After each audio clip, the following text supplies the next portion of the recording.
Hello guys, welcome back to my channel. Welcome to Finance Market. Welcome to another video. Guys इस video के अंदर Adani power limited के ऊपर आप लोगों से बात करूंगा। अडानी पावर लिमिटेड के क्वार्टर 2 के नतीजे रिलीज़ कर दिए गए। नतीजे चौंका देने वाले हैं वाकई में। क्वार्टर 1 के अंदर क्या सिचुएशन थी, क्वार्टर 2 के अंदर क्या सिचुएशन रही, या क्वार्टर 2 के अंदर क्या सिचुएशन थी लास्ट फिजिकल ईयर में और इस बार क्वार्टर 2 में क्या सिचुएशन है, कंपेयर करके हम लोग देखेंगे।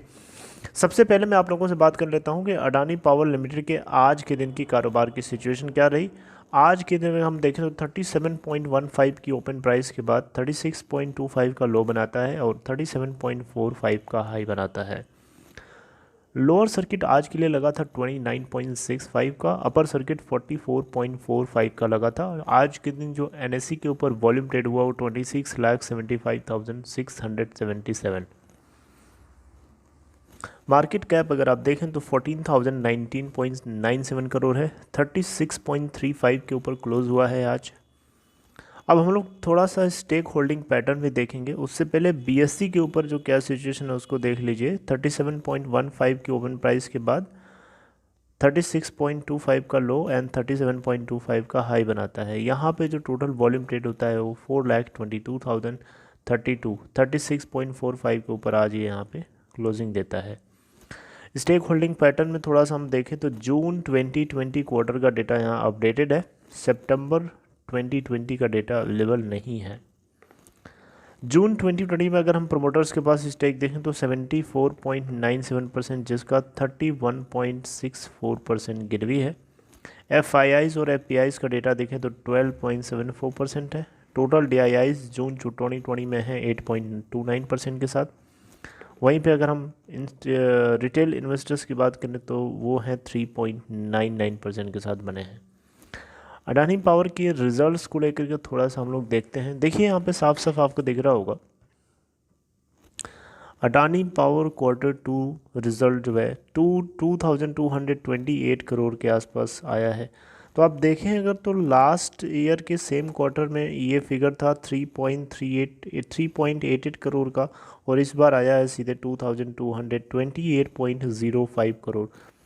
मतलब कंपनी को मैनीफोल्ड मतलब कई गुना इसको प्रॉफिट हुआ है, कई गुना प्रॉफिट हुआ। आप देख सकते हैं इतना ज़्यादा, मतलब सरप्राइज हो सकता है कोई भी देख करके।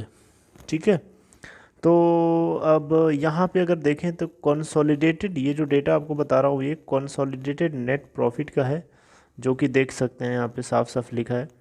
और टोटल इनकम की अगर हम बात करें तो इस कंपनी के लिए इस क्वार्टर के अंदर 8,792.28 करोड़ की निकल के आ रही है। ठीक है, वहीं अगर हम बात करें प्रीवियस ईयर के सेम क्वार्टर यानी फिजिकल ईयर 2019 की, तो उसमें ये फिगर था 6,815.22 करोड़। टोटल एक्सपेंसेस को लेकर के अगर आप देखें तो यहाँ देखिए साफ साफ लिखा है 5,898.35 करोड़ रुपए। वहीं अगर हम पिछले साल के सेम क्वार्टर में अगर आप देखें तो 6,658.44 करोड़ के आसपास का था। जैसा कि आप सब लोगों को पता है इंडियन इकॉनमी जो है काफ़ी ज़्यादा डिप्रेशन में चल रही थी, डाउन में चल रही थी। उसके पीछे कारण क्या था? कोविड-19। लेकिन अब कोविड-19 से धीरे धीरे सिचुएशन उभर रही हैं, इकॉनमी अपना असली रूप दिखाना शुरू कर रही है और यहाँ पे धीरे धीरे डिमांड बढ़ेगी पावर सेक्टर्स में, और ये सारी कंपनी जो हैं डिमांड्स को पूरी करने के लिए पूरी तरीके से डेडिकेटेड है। यहाँ देख सकते हैं एनर्जी हर रूप में जो है, ठीक है, energy in all forms and power from all sources will act as key enabler to achieve dream of economic prosperity of India। ऐसा गौतम अडानी जी का कहना है कि भारत देश के जो इकोनॉमिक प्रॉस्पेरिटी का ड्रीम है उसको अचीव करने के लिए एनर्जी के अलग अलग फॉर्म्स और पावर सोर्सेज के अलग अलग फॉर्म से ये एक की एनेबलर की तरह काम करेगा। और इसके अलावा यहाँ पे अगर आप देखें तो कंपनी जो है काफ़ी ज़्यादा एक तरीके से इतना ह्यूज अमाउंट में प्रॉफिट बुक कर रही है, तो डेफिनेटली कहीं ना कहीं यहाँ पे इनका बिज़नेस जो है सितंबर 2020 क्वार्टर में इम्प्रूव होता हुआ नज़र आ रहा है। तो इस तरीके से अगर आप देखें तो काफ़ी ज़्यादा डिमांड बढ़ सकती है। यहाँ आप देखें तो साफ साफ मेंशन है, कंपनी जो है फर्दर कहा कि जो APL है यानी अडानी पावर लिमिटेड और उसकी जो कुछ सब्सिडरीज हैं उन्होंने एवरेज ऑन एन एवरेज देखा जाए तो प्लांट लोड फैक्टर, जिसको हम शॉर्ट में कभी कभी PLF भी बोलते हैं, 49.9% का इनको रिसीव हुआ है, ठीक है, अचीव हुआ है बेसिकली। वहीं अगर हम बात करें सेल्स के वॉल्यूम को लेकर के तो 12.6 बिलियन यूनिट्स के आसपास इनको सेल वॉल्यूम देखने को मिला। वहीं अगर हम लास्ट ईयर के मतलब सेकेंड क्वार्टर की बात करें यानी सितंबर 2020 की, तो उसमें इनको जो PLF था यानी प्लांट लोड फैक्टर 59.2% का था, जबकि इस बार इनको जो सेल्स का वॉल्यूम देखने को मिला है, इस बार नहीं बेसिकली सितंबर 2019 की बात हो रही है, तो 14.5 बिलियन यूनिट्स के आसपास का था। ओके, अब थोड़े टेक्निकल्स की बात करें तो देखिए इसका पायोडेड लेवल है 37.38 और 37.87 का इसका रेजिस्टेंस लेवल 1 है। उसके ऊपर अगर जाता है तो 38.68 का दूसरा रेजिस्टेंस पड़ा है और उसके ऊपर 39.17 का तीसरा रेजिस्टेंस लेवल पड़ा हुआ है। सपोर्ट लेवल की बात करें तो 36.35 पे क्लोज हुआ है NSE के ऊपर, BSE के ऊपर बेसिकली। NSE के ऊपर अगर आप देखेंगे तो उसके पास भी इसी के आसपास की क्लोजिंग है, 36.35 की है बेसिकली।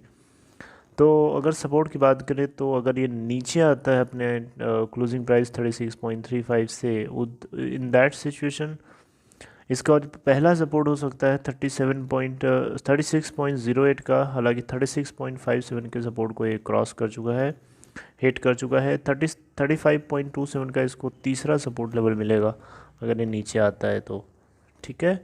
और डेली बेसिस पे अगर आप इसकी टेक्निकल रेटिंग देखें तो ये बेरिश है, और वहीं वीकली बेसिस पे देखें तो वेरी वेरी बेरिश है, और वहीं मंथली बेसिस पे देखेंगे तब भी ज़्यादा ये आपको बेरिश ही मिलेगा। मूविंग एवरेजेस की थोड़ी सी बात करें तो 20 डेज़, 50 डेज़ और 100 डेज़ के मूविंग एवरेज के ऊपर ये काफ़ी ज़्यादा बेरिश है। बाकी 5 डेज़ और 10 डेज़ के मूविंग एवरेज के ऊपर ये बुलिश है। कंपनी जो है डिलिस्टिंग को लेकर के काफ़ी कोशिश कर रही थी, लेकिन वो डिलिस्टिंग के प्लान जो है उतनी सक्सेसफुल कंपनी को नहीं नज़र आ सकती है, ऐसा कंपनी फील कर रही है, जिसकी वजह से इस तरीके की खबरें अभी मार्केट में नहीं हैं। So I hope you liked this video. If you liked it, please give a thumbs up. If you want to ask any question, let me know in comment box. And if you want to open Demat account, follow the link given in description box to open your account in Upstock. Take care, guys.